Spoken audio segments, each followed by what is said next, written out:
जगह भी एक ही, नाम भी एक सा। कुछ लोग अचानक हादसे का शिकार होकर मरे और कुछ लोग जानबूझकर उस हादसे में बचे हुए मलबे को देखने की दिलचस्पी के कारण मरे। फर्क बस इतना है, कुछ लोग 111 साल पहले मरे, कुछ लोग 2023 इस साल मरे। 111 साल पहले नाम था टाइटैनिक और अभी का नाम था टाइटन।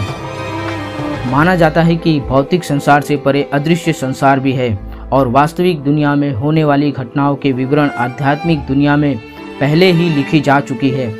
मृत्यु ही इस जीवन की आखिरी मंजिल मानी जाती है और जीवन के इस खेल में नायक को उसकी आखिरी मंजिल तक पहुंचाने में कुदरत क्या क्या खेल खेलती है, कितनी करवटें बदलती है और किसी भी तरह से जीवन के नायक को उसकी आखिरी मंजिल मृत्यु तक पहुंचाकर ही छोड़ती है। वास्तविक दुनिया में हम इसे ही शायद भाग्य या किस्मत कहते हैं। कभी कभी कुछ घटनाओं का विश्लेषण करें तो मस्तिष्क रोमांचित हो उठता है। नमस्कार दोस्तों, आपका स्वागत है ट्यूब फैक्ट की वीडियोस में। 18 जून 2023 को अटलांटिक महासागर में मारे गए टाइटन के 5 यात्रियों में से एक स्टॉकटन रस का मामला जांचने योग्य है। आज से लगभग 111 साल पहले ब्रिटेन का मशहूर यात्री टाइटैनिक अपनी पहली ही यात्रा के दौरान दुर्घटनाग्रस्त हो गया था। अटलांटिक की 12,500 फीट की गहराई में उन्होंने समाधि ले ली, जहां वर्षों तक दफन रहने के बावजूद उन्हें भुलाया नहीं गया। कुछ रोमांच चाहने वाले लोग समुद्र की गहराई में पड़े हुए टाइटैनिक के मलबे को अपनी आंखों से देखने का रोमांच पाना चाहते हैं। स्टॉकटन रस ने ऐसे मुसाफिर के लिए जो समुद्र की गहराइयों में टाइटन देखना चाहते हैं 2009 में ओशन गेट नाम की कंपनी स्थापित की। आज ऐसा लगता है कि ओशन गेट की स्थापना ने स्टॉकटन रस को अटलांटिक में उसके अंतिम मुकाम तक पहुंचाने में महत्वपूर्ण भूमिका निभाई थी। स्टॉकटन का समुद्र के बाकी हिस्सों से कोई दूर का रिश्ता नहीं था। इसके विपरीत वह मनुष्य तो आकाश में उड़ने के लिए बनाया गया था। तो फिर ऐसी कौन सी घटनाएं बनी जिसने स्टॉकटन रस को समुद्र के तल तक खींच लिया? आइए उस पर एक नज़र डालें, फिर अटलांटिक सागर की ओर बढ़कर टाइटन सबमर्सिबल दुर्घटना के पीछे के विज्ञान पर एक नज़र डालें। पहले हम अमेरिका की ओर चलते हैं। 31 मार्च 1962 को स्टॉकटन रस का जन्म एक रिच अमेरिकी परिवार में हुआ था। जुलाई 1969 में जब नील आर्मस्ट्रांग ने पूरे मानव जाति की ओर से चंद्रमा पर कदम रखा तो 7 वर्षीय स्टॉकटन पर गहरा प्रभाव पड़ा। भविष्य में रात्रि मंगल ग्रह पर कदम रखने का स्वप्न मन में आया। यदि आप एक अंतरिक्ष यात्री बनना चाहते हैं या बनने का सपना है तो आपको उड़ान नियंत्रण के कौशल में महारत हासिल करनी होगी। जैसे कि अंतरिक्ष यात्री नील आर्मस्ट्रांग एक लड़ाकू पायलट थे। इस घटना के प्रभाव के कारण कम उम्र में ही स्टॉकटन में विमान चलाने के प्रति आकर्षण जगा दिया। जब वे 18 साल के थे तब तक उन्होंने एक वाणिज्यिक पायलट का लाइसेंस प्राप्त कर लिया था और अगले ही वर्ष DC-9 यात्री विमान को सफलतापूर्वक चलाने के लिए उन्हें कैप्टन की उपाधि से सम्मानित किया गया था। यहीं से स्टॉकटन की यात्रा एक लड़ाकू पायलट के रूप में आगे बढ़ी और अंततः एक अंतरिक्ष यात्री बन गई। लेकिन तभी एक ऐसी घटना बनी कि यात्रा में अचानक मोड़ आ गया। जैसा कि हुआ यूं, एक लड़ाकू पायलट के मेडिकल टेस्ट में स्टॉकटन को दृश्य तीक्ष्णता, देखने की स्पष्टता की कमी का पता चला। ऐसे में ऐसी सीमित दृष्टि वाले व्यक्ति को छोटी आकृतियों और चिन्हों को पहचानने में कठिनाई होती है और इस सीमा ने स्टॉकटन को मेडिकल टेस्ट में योग्य नहीं बल्कि अयोग्य बताया। फाइटर पायलट और फिर अंतरिक्ष यात्री बनने का सदियों पुराना सपना टूटकर चूर-चूर हो गया। इस घटना ने स्टॉकटन को निराश जरूर किया लेकिन हताश नहीं। आकाश मार्ग बंद होने पर वह समुद्र के तल की ओर चल पड़ा। यदि स्पेस सूट नहीं तो स्क्यूबा डाइविंग ही सही। कुछ लोगों को दुनिया में साहस नाम का कीड़ा होता है जो हमेशा कुछ अलग करना चाहते हैं। स्टॉकटन ने अपनी साहसिक भावना को संतुष्ट करने के लिए स्क्यूबा डाइविंग शुरू की। यदि आप चाहें तो इसे उनके जीवन का एक और महत्वपूर्ण मोड़ कह सकते हैं जिसने अंततः उन्हें 18 जून 2023 को अटलांटिक महासागर के तल पर पहुंचाया। एक अवसर पर वॉशिंगटन के पुगेट साउंड में स्क्यूबा डाइविंग के दौरान स्टॉकटन के मन में यह विचार आया कि एक स्क्यूबा सूट 300 मीटर तक की गहराई तक जा सकता है। यहीं पर मन के घोड़े बहुत ही तेज गति से दौड़ने लगे। यह कितना रोमांचकारी होगा यदि एक ऐसा वाहन बनाया जा सके जिसमें बैठकर कोई व्यक्ति समुद्र में हजारों फीट नीचे जाकर नीचे समुद्र जीवन का आनंद ले सके और साथ ही पर्यटन की नई दिशा खुल सकती है और भारी मुनाफा भी कमाया जा सकता है। अब तो फिर से मन में लड्डू फूटा। पैसा कमाने का विचार बहुत आनंददायक होता है। इस छोटे से विचार के साथ स्टॉकटन रस ने 2009 में ओशन गेट कंपनी की स्थापना की। कंपनी ने कई छोटी पनडुब्बी बनाई जिसे अंग्रेजी में सबमर्सिबल कहा जाता है, जिसमें से एक का नाम था टाइटन। टाइटन बंद तो गई, लेकिन किसे पता था कि उसका इतिहास समय के हाथों लिखना बाकी था। अब हम आगे बढ़ेंगे समुद्र की ओर। समुद्र तल पर मानव शरीर पर वायुमंडलीय दबाव 6.66 किलोग्राम प्रति वर्ग इंच होता है। समुद्र में गोता लगाने के बाद जैसे जैसे आप गहराई में जाते हैं, हर 10 मीटर पर पानी का दबाव 6.66 किलोग्राम बढ़ जाता है। तकाड़ा ने स्कूबा गोताखोरों के लिए 300 मीटर की गहराई की सीमा नक्की की है, जहां गोताखोरों के शरीर पर लगभग 200 किलोग्राम प्रति वर्ग इंच पानी का दबाव अनुभव होता है। हार्ड मास का इंसान इससे अधिक दबाव नहीं झेल सकता। यदि कोई गोताखोर 300 मीटर से अधिक नीचे उतरता है तो पानी का अत्यधिक दबाव उसके शरीर को गीले कागज के तौलिए में बदल देगा। इसलिए 300 से लेकर 3 से 4,000 मीटर की गहराई तक गोता लगाने के लिए विशेष रूप से बनी पनडुब्बी, जिसे सबमर्सिबल कहा जाता है, का उपयोग किया जाता है। ऊंचे गुणवत्ता वाले स्टील, एल्यूमीनियम और टाइटेनियम से बनी इसकी संरचना समुद्री पानी के भारी दबाव को झेल सकती है।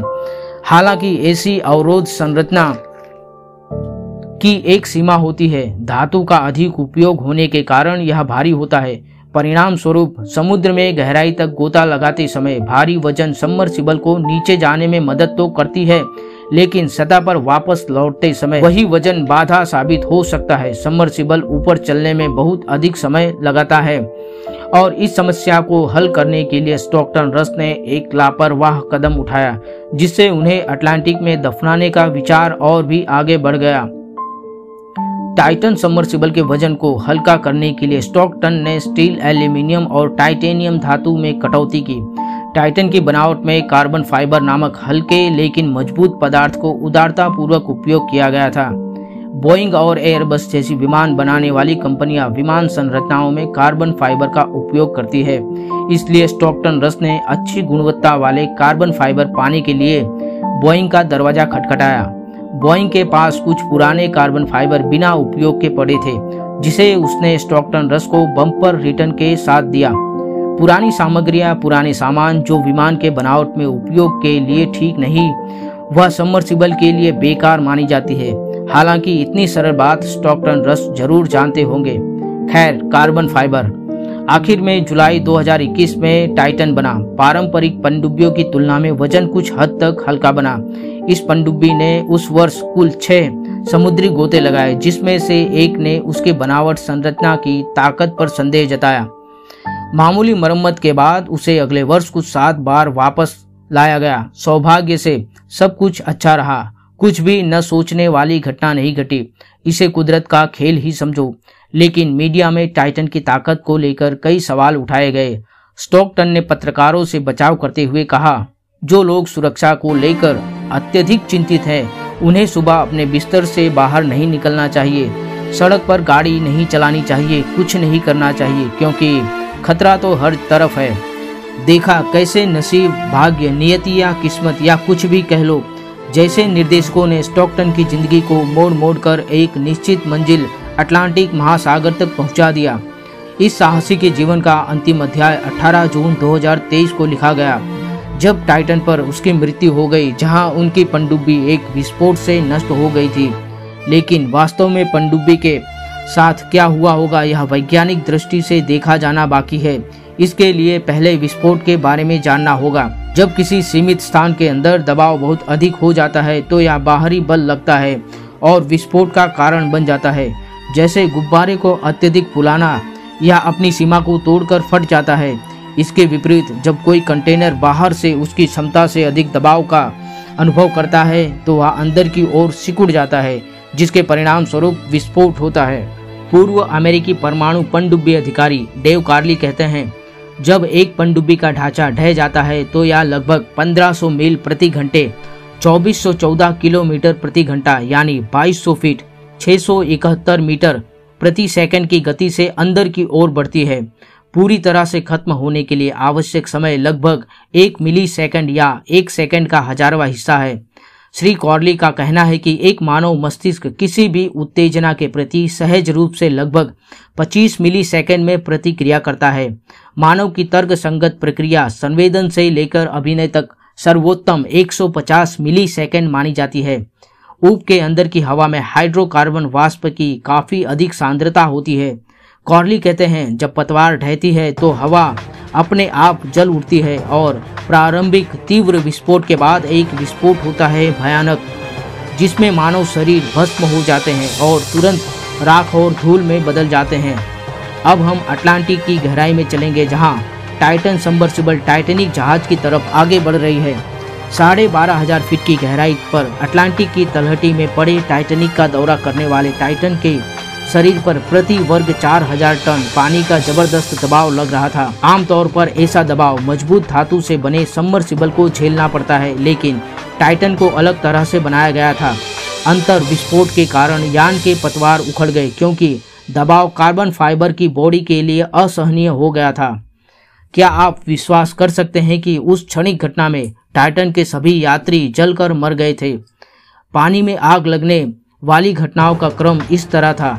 यदि सोडा के एल्यूमिनियम कैन पर दिया गया दबाव उतना ही होता है जितना अटलांटिक के गहरे तल में प्रति वर्ग मीटर टाइटन पर डाला गया था, तो यह सिकुड़ जाएगा एक पत्र के आकार तक।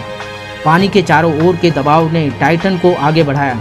सबमर्सिबल का पतवार 2200 फीट प्रति सेकंड की गति से अंदर की ओर गिरा, इसलिए पूरे यान ने पलटने में 1 मिली सेकंड, 1 सेकंड का 1000वां हिस्सा से अधिक समय नहीं लिया। लेकिन खेल शुरू होने से पहले एक और क्षणिक घटना हुई। पानी के बाहरी दबाव ने टाइटन को कंप्रेस किया, चारों तरफ से दबाया, जिससे केबिन के अंदर की हवा तुरंत कंप्रेस हो गई। अंदर की हवा पर दबाव बढ़ा। थर्मोडायनेमिक्स के सिद्धांत के अनुसार जब हवा को कंप्रेस करने के लिए मजबूर किया जाता है तो उसके अणु गर्म हो जाते हैं और फैल जाते हैं। इस सिद्धांत ने 12,500 फीट गहरे समुद्र के तल में टाइटन में अपना रूप दिखाया। केबिन में ऑक्सीजन युक्त हवा के अत्यधिक गर्म होने के बाद सैकड़ों डिग्री सेल्सियस के तापमान पर आग भड़क उठी। टाइटन के सभी 5 यात्री तुरंत जलकर मर गए, बल्कि यह कहना अधिक उचित होगा कि वे तत्काल जलकर राख हो गए। हमें लगता है कि स्टॉकटन रस और उनके साथियों की बहुत दर्दनाक मौत हुई, लेकिन वास्तव में दर्द महसूस करने की उनकी बारी ही नहीं थी। मानव मस्तिष्क को किसी भी क्रिया का प्रतिक्रिया देने में कम से कम 25 मिली सेकंड का समय लगता है, जबकि यहाँ तो 1 मिली सेकंड में ही मौत का खेल खत्म हो गया था। इसे कहते हैं किस्मत की चालाकी, जिसने आसमान में उड़ने की कोशिश कर रहे स्टॉकटन रस को रसातल में खींच लिया। अफसोस, उस खेल का एक पहलू उल्टा हो गया था। दोस्तों, वीडियो अगर अच्छी लगी हो तो कमेंट जरूर करना, साथ ही वीडियो को लाइक, शेयर और हाँ, चैनल को सब्सक्राइब जरूर कर लेना।